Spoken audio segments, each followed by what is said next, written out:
कई दिनों के विहार के बाद गौतम बुद्ध मगध की राजधानी राजगिरा से प्रस्थान करने वाले थे।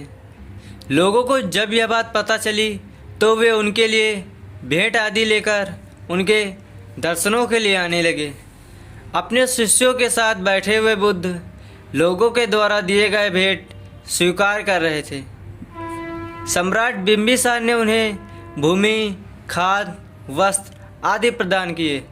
नगर सेठों ने भी धन्य धान्य, स्वर्ण आभूषण उनके चरणों में अर्पित कर दिए।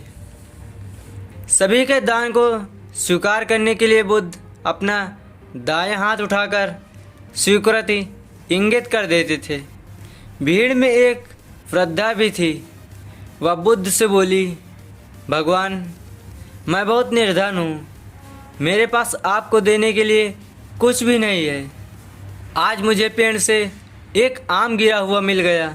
मैं उसे खा ही रही थी कि तभी मैंने आपके प्रस्थान करने का समाचार सुना। उस समय तक मैं आधा आम खा चुकी थी, लेकिन मैं भी आपको कुछ अर्पित करना चाहती हूँ। लेकिन मेरे पास इस आधे खाए हुए आम के सिवा और कुछ भी नहीं है। इसे ही मैं आपको भेंट करना चाहती हूँ। कृपया मेरी भेंट स्वीकार करिए। वहाँ उपस्थित अपार जन समुदाय, राजा महाराजाओं और सेठों ने देखा कि भगवान बुद्ध आसन से उठकर नीचे आए और उन्होंने दोनों हाथ फैलाकर वृद्धा का आधा आम स्वीकार कर लिया। सम्राट बिंबिसार ने चकित होकर बुद्ध से पूछा, भगवान, एक से बढ़कर एक अनुपम और बहुमूल्य उपहार तो आपने केवल एक हाथ हिलाकर ही स्वीकार कर लिए, लेकिन इस महिला के जूठे आम को लेने के लिए आप आसन से नीचे उतर के आए। इसमें ऐसी कौन सी विशेषता है? बुद्ध मुस्कुरा कर बोले, इस वृद्धा ने मुझे अपनी समस्त पूंजी दे दी है। आप लोगों ने मुझे जो कुछ भी दिया वो तो आपकी संपत्ति का मात्र एक छोटा सा हिस्सा है, और इसके बदले में आपने दान करने का अहंकार भी अपने मन में रखा हुआ है।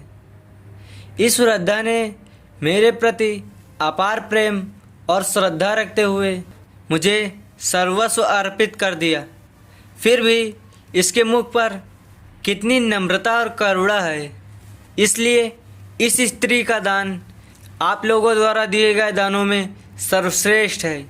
समाज में अधिकतर लोग दान केवल इसलिए करते हैं ताकि उनको प्रसिद्धि मिल सके और उनके मन के अंदर बड़े और धनवान होने का जो अभिमान है उसे संतुष्टि मिल सके। जबकि सच्चे अर्थों में दान वही कहलाता है जो अभिमान रहित होकर दूसरों की भलाई हेतु दिया गया हो। जब इंसान के पास किसी एक चीज़ की कमी हो, लेकिन ज़रूरत पड़ने पर अगर वह इंसान अपनी उस वस्तु का एक हिस्सा दूसरों की मदद या परोपकार करने के लिए दान कर दे, तब उस वस्तु का मूल्य कई गुना बढ़ जाता है। परंतु अतिरिक्त बड़ी वस्तुओं का बंटवारा दान नहीं कहलाता। जबकि वो वस्तुएं जिनकी आपको भी ज़रूरत है और वो आपके पास सीमित मात्रा में है, लेकिन तब भी आप उसे दूसरों की मदद के लिए प्रस्तुत कर देते हैं, तो आप सच्चे अर्थों में एक दानी व्यक्ति हैं।